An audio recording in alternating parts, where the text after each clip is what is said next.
All right. Bonsoir.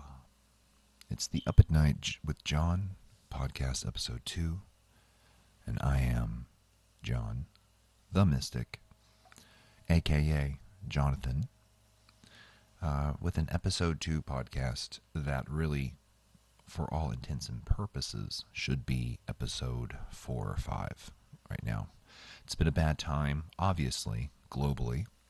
And then locally in my life, it's been a bad time trying to get a podcast gathered up, or I've had bad luck in the making of them lately. So it's been a crazy time. I had another podcast already made with the first guest that I had on episode 1, Jordan from Ancient Meadows Records, and the quality was so bad. It's not even, I don't even want to say the word quality, because it sounds like then I'm aesthetically judging it, and I'm not.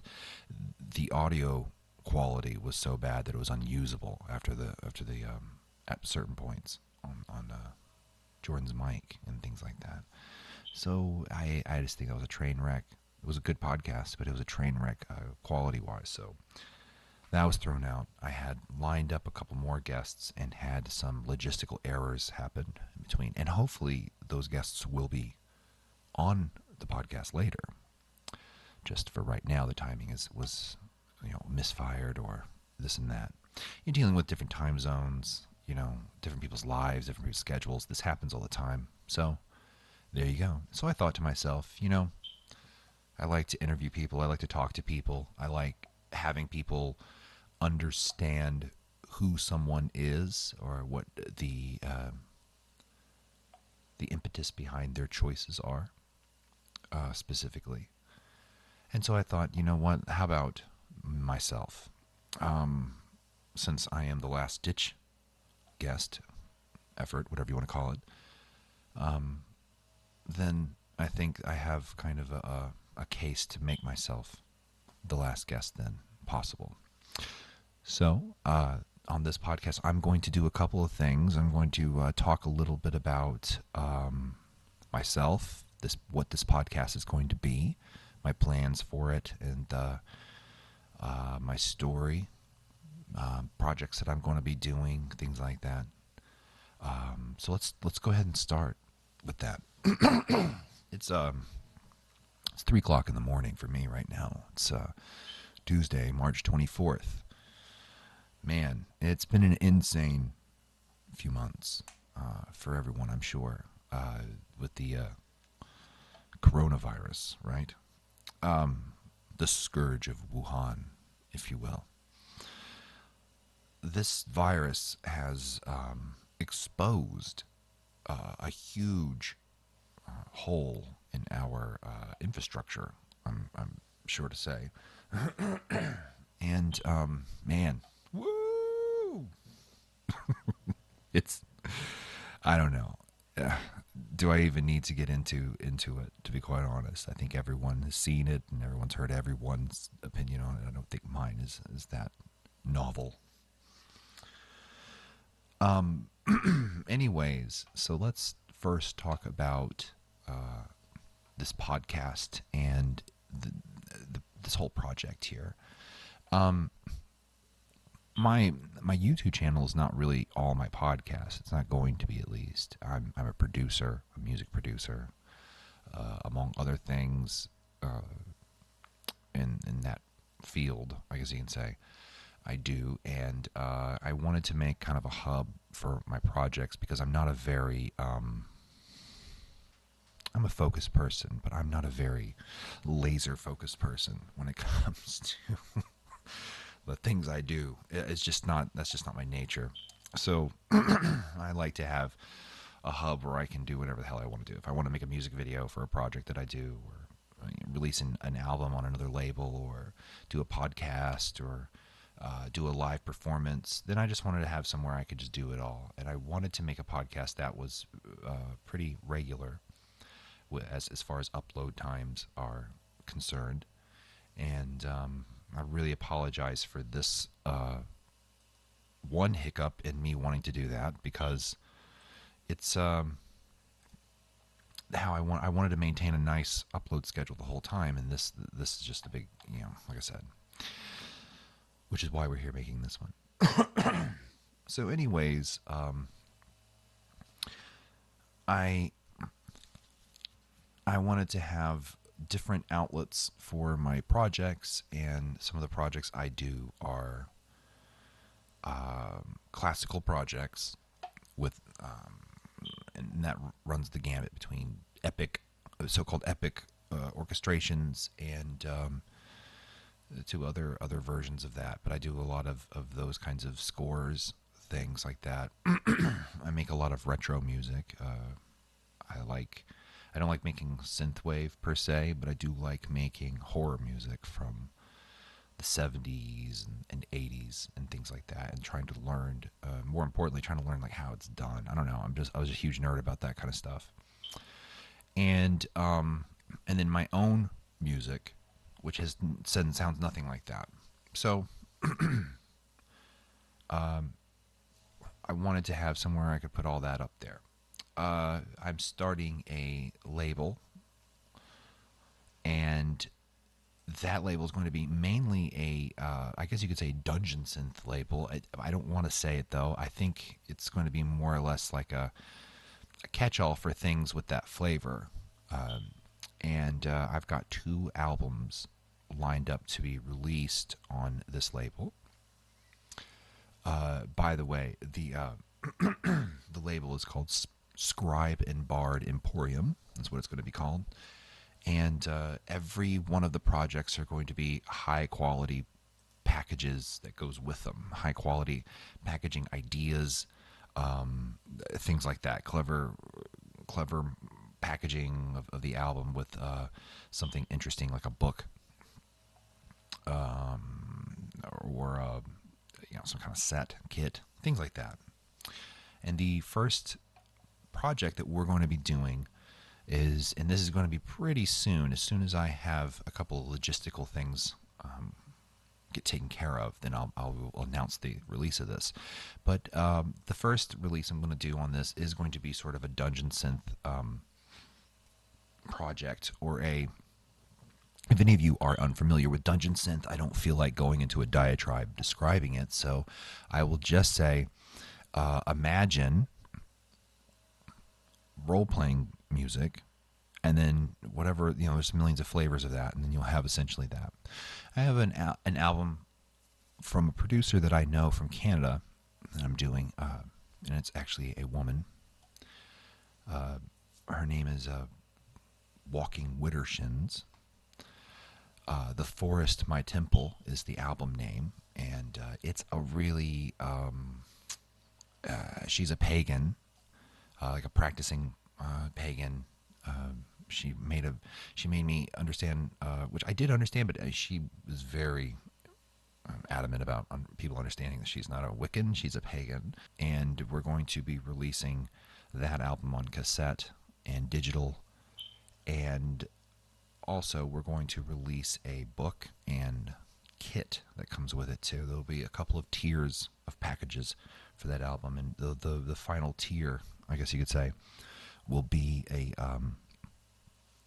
book, a spell book, I guess you can say. It's called Nature is Your Temple. It's by Buckland Alexander. It's a writer that I've actually worked with for a while, and he's writing a kind of a pagan spell book, I guess you can say, with a little bit of introduction and self-initiation, yada yada, all that stuff.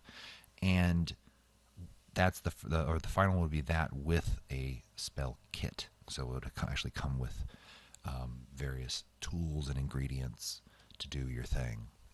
And so that's going to be the first release on this label. And that's coming very, very soon. Well, the announcement's going to come very, very soon for when that album will be available. It would have been available a while ago, but then the coronavirus thing has taken over, and it has slowed down a lot of production. So that was unfortunate. But we're back on top, and there you go. It's what we're doing there. I have another album planned up too, but it's really premature right now.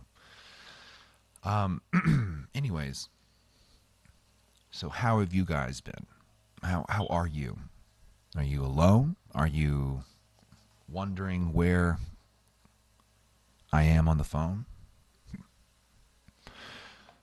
Are you with your family? Are you by yourselves? Are you with your loved ones? Your girlfriends, your boyfriends, your wives, your husbands? Um, are you with your children? Not with your children? Don't have any children? What is it? I mean, my heart goes out to everyone in this situation because it's a really tough situation to be in because you can't go out, the shelves are empty, and here's the thing: a lot of people, well, this is how the part of the world lives. That's exactly the truth. But still, my heart goes out to people who's never had to deal with it before. I mean, come on, it's they So, anyways, let's move on to a little bit about myself. Um, well, I'm a producer of music, and I told you the different genres of music I essentially deal in. Sometimes I make dance music too. On top of that, and I put out a vaporwave album before, but a couple actually. Shit, I've forgotten how many vaporwave albums I've actually released. I've released a few actually. All right. So, anyways, you look back at some of the stuff that you've done, you don't even remember all the projects you've done. It's weird when you look back, like, oh wow, I did that. Who am I? What am I?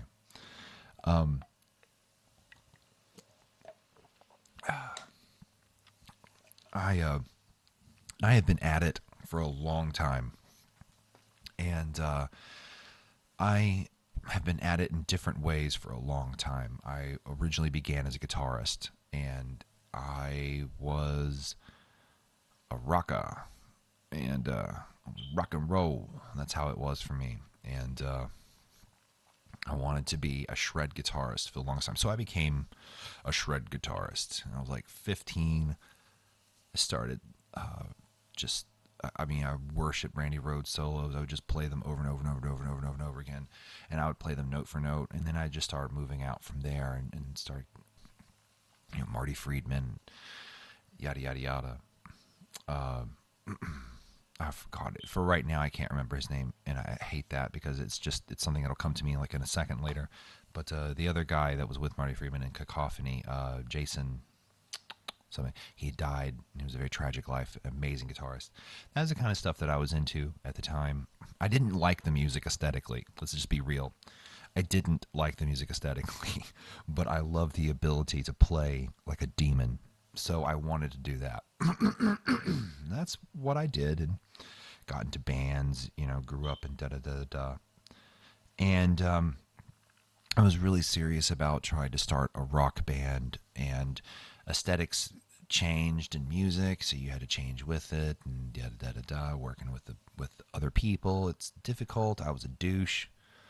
I was an asshole at the time. I was really young. I mean, I was in my 20s and my early 20s, and really trying to assert myself as something special when I didn't have any awareness at all of what I was as a person or what made me anything. So I inevitably failed. Got pretty okay with it though, and always had unmistakable skills in performance. So I kind of over relied on that, which is why I moved out and started a new life and tried to be a music teacher for a while, a guitar teacher and piano teacher, theory and things like that. And I had my own business for a while where I did that, and I really was jonesing for something, and I tried doing guitar like gun for hire work, and I just didn't want to do it anymore. It got really sad seeing the people that were coming for, I guess you could say, guitar-based music. It was not the same crowd anymore, and it was really depressing, and I needed to get out of it. And so I went for self-produced music and learned how to, work a digital audio workstation, or a DAW, as it will be called from now on. And learned how to produce. I took the knowledge that I had of composition and theory and things like that, and put it to work, trying to learn how to work synthesizers and filters and put things together like that. So that's pretty much how I got here. I met up with someone on Facebook in like 2014, maybe, I don't know, 13, 14. That would change my life with it, because it was kind of really hard at first. It was touch and go because I didn't know what the fuck I was doing. And he had some kind of like album that he was doing. It was a synthwave album. I had never heard of this before. And he was making like this really campy album that was a compilation album about this made up 80s action character. So I was like, whoa, I want to get in on that. And that started me off in really producing the music that I produce now, which sounds weird because I don't make synthwave at all or 80s music. So I met up with some really cool people from there, notably Karate King out of Germany and VHS Dreams out of, I guess you could say out of the UK. Technically he's Greek, but out of the UK. Met up with those guys and really kind of grew up in the scene with them and a few other guys too, some cool guys. Started my own label in that I didn't know what I was doing and failed a lot. Had a cassette label. And I'm the kind of person that fails a lot. And I'm the kind of person that's really comfortable with it. I have no problem failing a lot because I always have a goal when I fail. And so I don't mind doing that at all. I don't need a lot of motivation or anything for that. I just, boom, I get back up and do it again.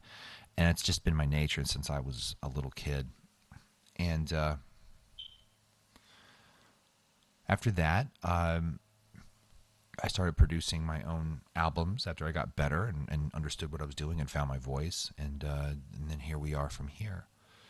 And I wanted to flex my skills, so I made this channel right here to do what I'm doing. And it's been a wild ass ride in the past 5 years. The past 5 years have been insane. I mean, first with like the whole switch that happened after 2016, like the huge switch of, and I don't want to say it's because Trump became president. I don't really feel like that's what did it. I feel like that was a symptom. I don't want to say it was a symptom. I feel like that was an expression of what was going on already. And just shit was just, it was going to hit the fan, and it did. People got different. People changed. I guess I'm speaking in a zeitgeisty way. I'm not speaking for everyone in an individual level or anything. But anyways, it's been a wild-ass ride from just seeing everything all the way up to now, this coronavirus self-quarantining days that we're in. It's strange days indeed, mama. But one of the things I got to really grow up to love, I guess I can say, is all these little subgenres of music online, internet music. I love it because I think it's the future. I think it's utterly the future. And I think it's, everyone disparages things when they go online. Oh, vaporwave's dead. Oh, that's not really a genre. Oh, la, la, la. And I don't believe it. I mean, I just don't believe it at all. Because stupid things become real things, whether you like it or not. Like grunge. Grunge was a stupid thing. If you were to have seen grunge from the start, you would have been very cynical. If you were of an age past 18, you'd be a little cynical about it because you'd be like, man, look at this. They're just trying to sell to us. But if you come afterwards, you look at it as if it was this movement that took over, and everyone's just like, grunge, Seattle, so cool, man. And that's not how it happened. It was marketing at its best, and they sold an aesthetic. And hey, if you liked it, awesome. I have no problem with it. But it's just that's something that was pretty stupid that got rebranded into something amazing, and then is remembered later in history as something amazing when it really wasn't anything at all. And that's what I'm saying. But I think these genres are like, I don't think they're the future, but I think this ability to create things like that on aesthetic is the future. And I like it. I like it a lot. And I also think it creates some of the most intolerable and insufferable fans as well, on the flip side, because it's based on an aesthetic. And aesthetics can get really superficial. That sounds like a Yoga Berraism, right? Yogi Berraism. But it's just how I feel about that. Man, so I got into I watched vaporwave grow up and synthwave, and I really loved like witch house music and dark ass music like that, and dungeon synth. I I don't I don't listen to a lot of dungeon synth. I'm gonna get into it right now. I don't like delve deep into it like a scene person. It's just not my thing. But there's some of it that I enjoy. I enjoy making it more than I enjoy listening to it. And I'm just gonna have to be honest about that. I just like creating whatever the hell I like creating at the time. I released an album in the genre of dungeon synth called Data and Demons under the name JON, and it got some recognition and praise in that community and stuff, and then it got largely buried under a lot of projects, and it was really sad. It actually was it was a lot. It was really cool to hear Jordan on the first podcast, on the first episode, give some props to that album, because it really was a blow to me personally. It really was, because I put a lot of work in that album, and I was really proud of that album, but I was still unsure about like designing it, so it didn't come out looking the best, but it was a really good album, and everyone who got it loved it. But I just I had a lot of hopes for that, and it just didn't do what it did. So there you go. So I took it as a failure. So the next album I made after that, well, I made a kind of a vaporwave-ish album called High End Auto Sounds, and that was a cool one. And then after that, I released one called Psalms of Annihilation, which I am particularly proud of. That one. And in Psalms of Annihilation, I don't even know if it was really a dungeon synth album. It was a horror homage to horror, and it was an homage to various subsets of horror. There was like some 80s horror stuff, some Luciano Fulci. Was it? Is that his name, or is it Fulci Lucero? I don't even know. But some of that kind of stuff, the Zombie 2 kind of music, and then the other ones are more like orchestrations. It was really just an homage to the way I grew up with horror. I had like elements that I loved from horror musically. Horror music is what made me want to make any kind of non-rock music at all. I was a jazz musician too, so I gotta say that. But if it wasn't like classical guitar, which is what my first passion was, or rock, or jazz, then it was horror music. It was really weird. But so there was elements of Hellraiser in it. There's elements of things like that all through it. And I was particularly proud of that. And that album was pretty much ignored as well. And that was a huge blow to me. I mean, a huge blow. I felt that it was light years from a lot of other albums that was released at that time. And I was trying to get into that Halloween market, you know what I'm saying? And I felt like in production quality and production itself and music and everything else, I thought that and I thought aesthetically and design and everything, I thought that was light years away. So I learned a very important lesson at that time, because there's this dude who puts out, well, I'm assuming it's a dude, I don't know. There's someone who puts out albums under the name Pumpkin Witch, who like kills it on Halloween, you know what I'm saying? And I at first was full of bitterness. I really was. And at first I was like, you son of a bitch. Like I'm fucking over here making a goddamn fugue.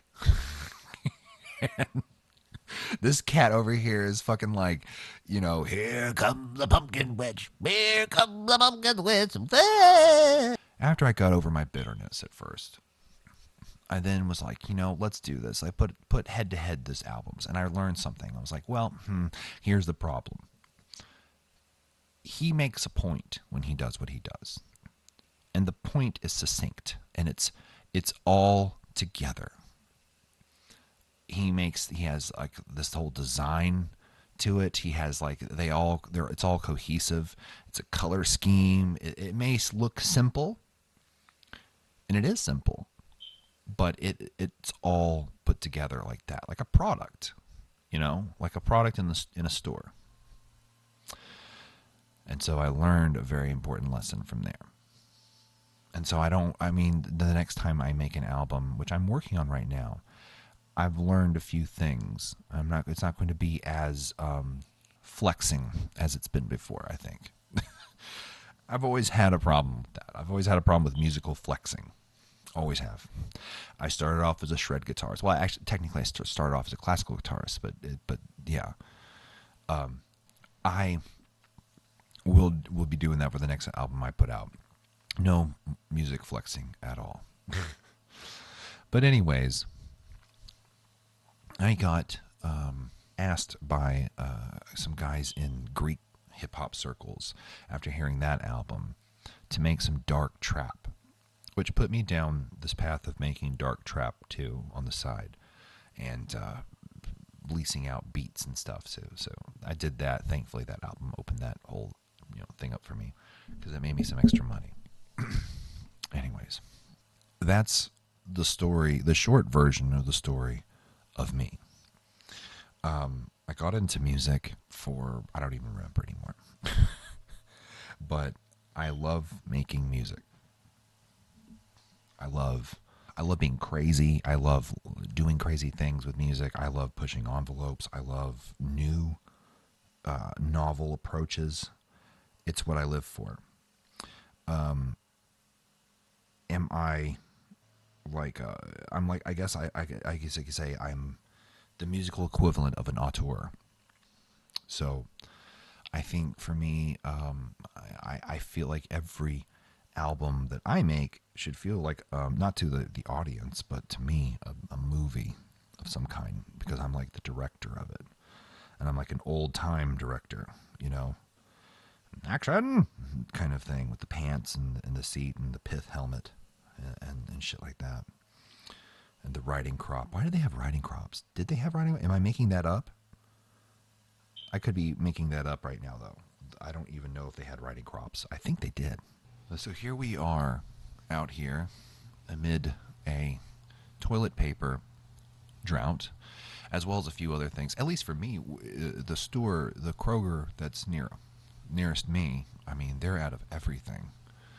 And it's not just toilet paper, but I don't know if you've been onto the Daily Mail before. It's a rag, but there is a reason to go in there. The reason is there's a video on there. I can't remember what the headline is, but they say it's from Louisville, Kentucky. It's actually from Mount Washington, Kentucky. And it's two people, it's a man and woman couple, heterosexual couple, that look like the Nasty Boys from NWA and WWE. Is it WWE or WCW? You know what? From the old days of wrestling. And they start throwing Mountain Dews around because they wanted to buy like 50,000 of them. And the store told them no. And from there, they proceeded to throw them, trying to get them out of the way. So it's really interesting. Um, Luckily, that's the what do you call it? The minority. Luckily, that is. Luckily, that's not the majority of people. I mean, we like to go around and be like, people are stupid and doubledy do and all this other shit. But luckily, that's not the truth. The truth is that those people, we make videos of them and all watch them like a zoo animal, you know. And for that reason, an amusing zoo animal, maybe like a civet cat or something like that. It's like an amusing animal, like a meerkat or an otter, but fatter and nasty boyish. You know what I mean? Anyways, there's there's so much to. I don't like to talk shop a whole lot. You know what I mean about myself, like what I use VSTs and things like that. I don't like to. I don't like to talk about how I twist knobs and shit on a synthesizer and stuff like that because I just don't. I don't care. You know, I I like concepts and ideas and shit like that. That's what I'm really into. Anyways, what are we doing, right? What are we all doing here? Are we gonna have like a gig economy where we all have to like work 3 side jobs to make some money? You know what I'm saying? So, anyways, I am a huge MMA fan. I'm actually a huge combat sports fan. I love boxing. I love watching MMA. I love watching even Brazilian Jiu-Jitsu matches. I like watching. I even go on and watch wrestling matches, not professional wrestling matches, but Olympic. I'm not like a huge. I'm not going to try to say like I follow it like religiously because I don't. But I even watch those. So UFC 249, which is going to be Khabib Nurmagomedov versus Tony Ferguson, and which is an amazing, by the way, amazing matchup. And if you aren't an MMA fan, this is the fight you want to see. If you're not a fight fan, I think I know who you are. You either just hate it, and that's cool, whatever, or you're someone that wants to watch it, but don't want to look stupid, not knowing things, or every time you watch them, you get a boring fight that you don't understand. And this is not going to be that fight. This is a fight for the ages. Khabib Nurmagomedov is a Dagestani wrestler who is, at this point, until someone has challenged him, his wrestling is invincible. Unless you're Gleason Tebow from back in the day, in the early days of Khabib's career in the UFC. But past that, and what's his name? He fought for the title. Real estate agent from New York. I forgot his name right now. Anyways, he's just unstoppable. Unstoppable. Takes you down, pinches your legs with his knees, and proceeds to maul you. And talks to you, and, and he has that very typical, Russian assassin coolness. You know what I mean? I don't mean coolness like cool. I mean like as a cucumber, But then you have the Joker over here, which is Tony El Kokui Ferguson, the boogeyman, who is a nightmare matchup for anyone. Cardio for days, razor sharp stand up, has a chin like made of iron, can take a lot of shots. Very creative fighter, is able to do things just rolling around, does crazy things to get your attention. and is a jiu-jitsu master. He's a black belt in jiu-jitsu and has a very scary set of submission skills. So this matchup, they were meant to fight each other, and they they've tried to fight a few times before, and every time it's been canceled for this or that and that and the other for a million reasons. So for this to happen in the middle of the coronavirus is amazing. I'm kind of afraid if this fight actually happens that like Cthulhu will rise from the ocean, or, like a Godzilla-like monster will appear from a fissure in the earth. and that would be marking the end times for all of us. And that's really my fear of this fight because it's really not meant to be. It's too perfect.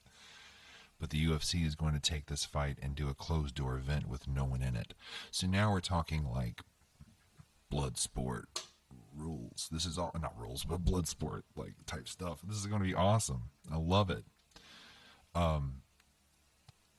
If you like I said, if you have any kind of interest in watching a fight, if you're against it, I get it. I'm not here to preach to you or anything, or make you feel like shit for whatever you think. But if you like fights and you just don't understand them, or you don't have the time to get into them all and learn everything and this and that, this is the fight you need to watch. UFC 249.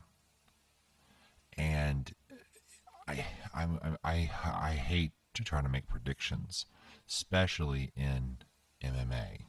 Sometimes you can make predictions in boxing pretty good. Sometimes, but when you're talking about MMA, oh no, you can't make predict. I mean, sometimes you can, but it's got to be ridiculous. Like what happens when this 265-pound guy fights this 155-pound guy? Well, I mean, yeah, but yeah, we have some pretty interesting fights on that card as well. And like I said, I urge you to watch that fight. Watch this fight. We have some crazy fights. First of all, the fight starts off on the prelims, or let's see. Let's look at the early prelims real quick. I'll call Roberson. That's pretty good for. Okay, so let's go to the prelims. Already, we have a nice stack prelim. We have Ben Rothwell coming back off of a little bit of a supplement scandal, and Ben Rothwell is such an interesting guy. He has the cringiest like personas when he wins, and he choked out my man Josh Barnett, who was he's like one of my faves. So I'm kind of angry about that. He got him on this. What did he get him on? Like a 10-finger gogoplata or something like that. I think it was against Jean Vellante. That's a good fight. I think it's a really good fight. Ben Rothwell is an interesting guy. He really is. He's a weird guy, and he has a lot of skills that is often underrated. But he gets outclassed. So let's see what happens. Jean Vellante, we'll see what happens with that fight. I'm really interested in that. And plus, it's just a good, it's been interesting. All right, it hasn't been a lot of complicated heavyweight fights. And I feel like that could be one right there. We've got Otman Azadar for lightweight against Kamaworthy. 12-0 fighter. I love these types of fights. Lyman Good is the next fight against Bilal Muhammad. This is a good fight. Lyman Good was a promise. He was a promising guy he still is. He's 21-5. He's still, he's got it, still got it. But he was supposed to be like a really the future, you know what I mean? Back in the day. We're back in the day. 2009, I think, 2008, 9, 10ish. He was definitely a prospect to look at, and then just bad things happened. First of all, he lost the audition to even get on to The Ultimate Fighter back in the day when they were doing that on Spike TV. he actually lost the audition to get onto the fucking show. So, that was not good right there. And he's had an okay show here and there, but man, I still believe in him. And he's coming out to fight in welterweight against Bilal Muhammad. It's a tough fight. Tough fight. So, and then the headline for the prelim is going to be Uriah Hall versus Honato. Honado. Oh my God, what's my problem? Ronaldo Souza. Jacare Souza. The submission master Souza. Uh, Obviously, one of, not obviously, you don't know me, but one of my favorite fighters of all time is Jacare Souza, who he is just, I love these specialists. Don't get me wrong, he actually has a lot of credentials in martial arts. I think he's a belt holder in judo. He does have actually some pretty good boxing. He's got some pretty good kickboxing, and he's pretty strong. He hits pretty hard. But what his wheelhouse is jujitsu and getting down there and just making it look beautiful. So that's an amazing fight, I think, because Uriah Hall, on the other hand, is a cautionary tale of someone who gets in their own way and is so promising and so talented. And it's unfortunate because I had a lot of faith in Uriah Hall when he first came into the UFC from The Ultimate Fighter, if I'm not mistaken. And he just, he's one of those guys. He's a very mental guy. And what I mean by that is he's a very, he has a cerebral demon inside of him. You know what I mean? And it really, it gets in the way, I think, of him a lot. And he has a lot of just himself to get through. But geez, when you talk about his raw talent, though, we're talking about like ninja style, like level skills of striking. When you talk about Uriah Hall, you're talking about like Van Damme type shit that you see from movies, and he does that like naturally. So and it's a shame. I really, yeah.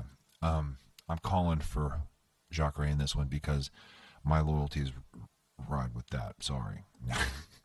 I'm riding with Jacare for that. But who knows? Uriah Hall can end it any second. He really can. He's got the ability to. He knocked out Gegard Mousasi one time with a knee, and I was very surprised. And then the main card after that is going to be Calvin Cotter and Jeremy Stevens.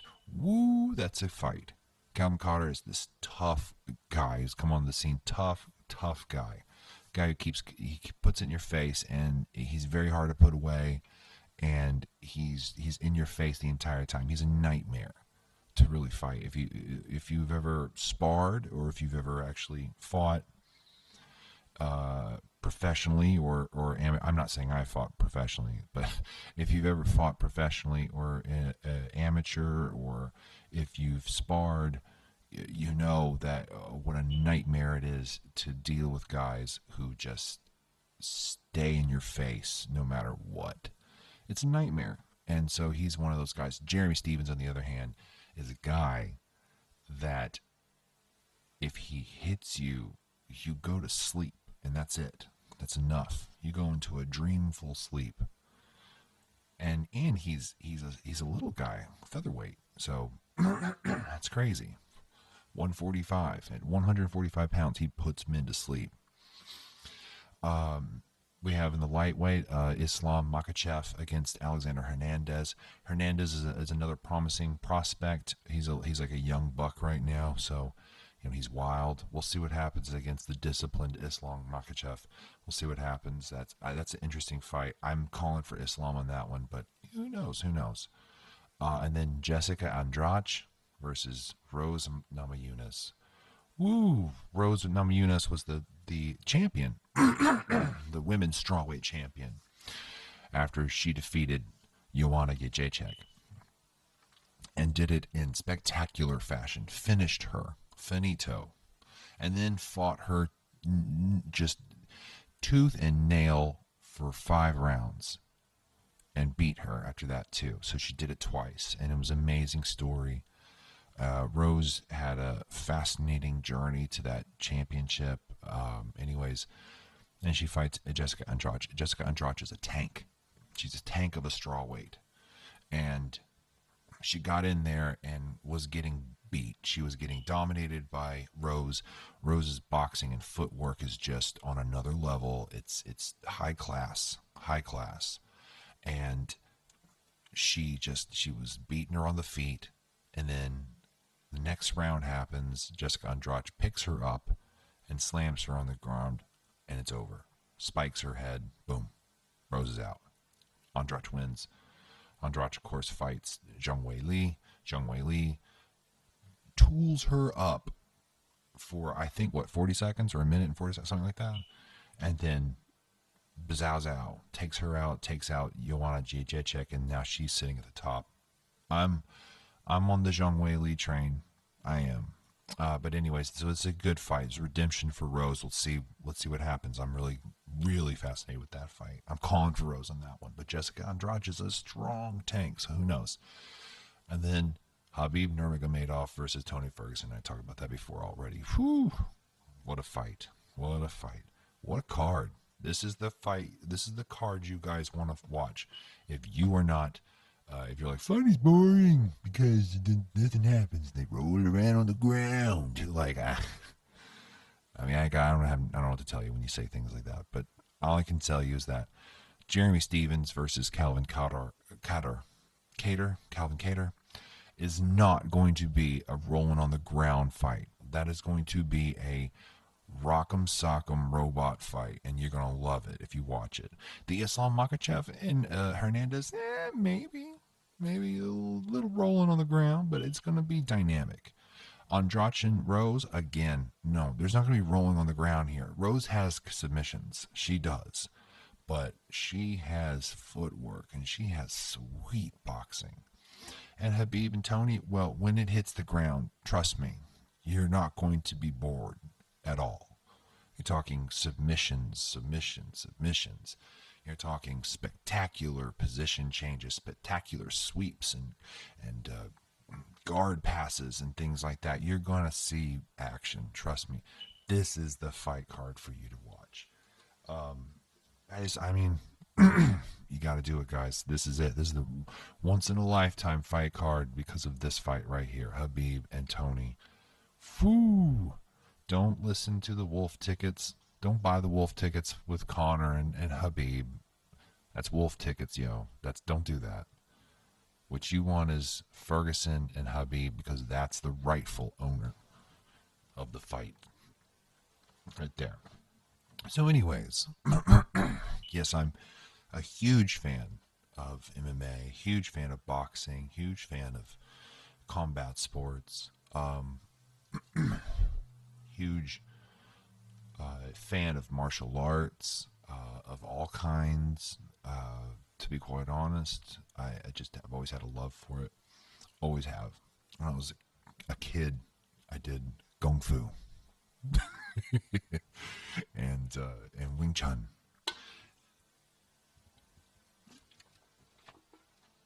And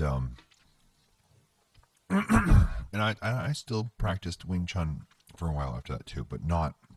I was not a purist, and I didn't wear kung fu slippers and shit like that.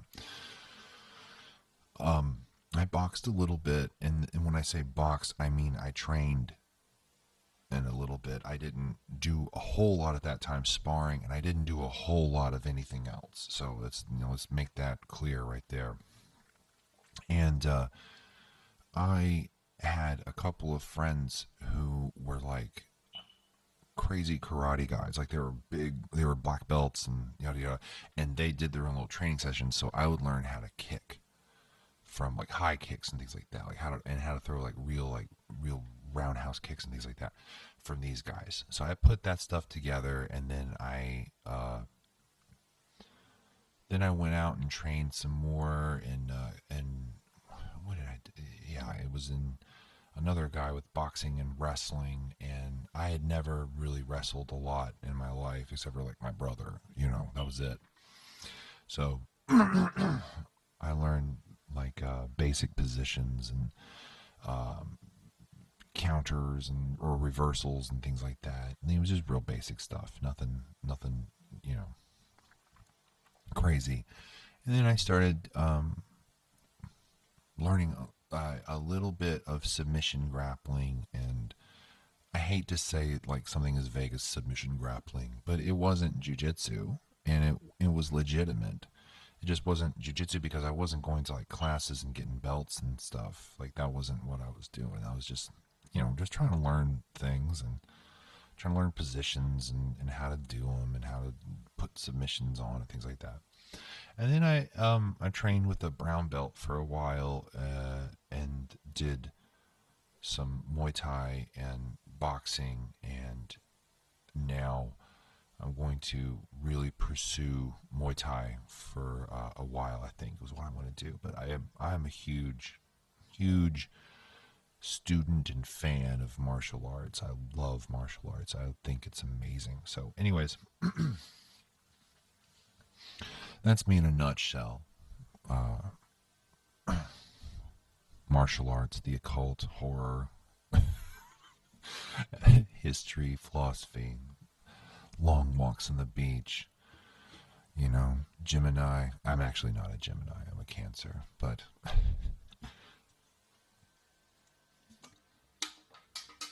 anyways, this is just like I said, I wanted to have a podcast where at least there's another episode. I didn't want it to look like it was a one-off thing where I was just making one podcast. I just had a little. I've had a little bit of a hiccup with guests, but I still have more guests lined up. I've got a guy who's making video games and music and is starting to get a lot of his music sold on the big league of markets like commercials and stuff. And so we're going to talk to him and figure that out. I've got another one who is an occultist and author that I'd like to get to know better. Eventually, my friend George Divernigus, who is VHS Dreams, I will eventually want to talk to him and have him lined up.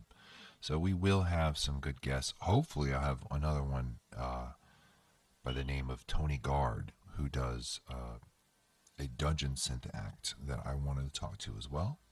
We'll see what happens, though. We'll see what goes on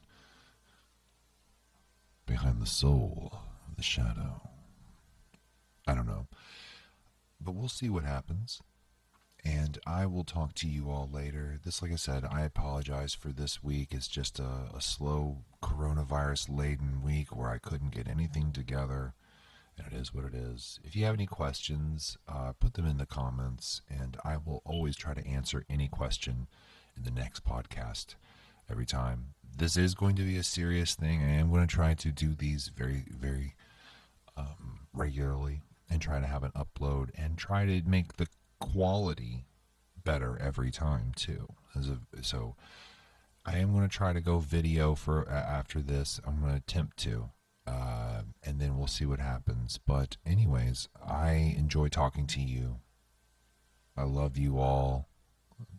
Bonsoir. This is Up at Night with John, episode 2. I will see you on the flip side with episode 3. Good night, everyone. Tossed salad and scrambled eggs. But I don't know what to do with those tossed salads and scrambled eggs. They're calling again. Duh, but duh. Ah, ow. Goodbye, Seattle.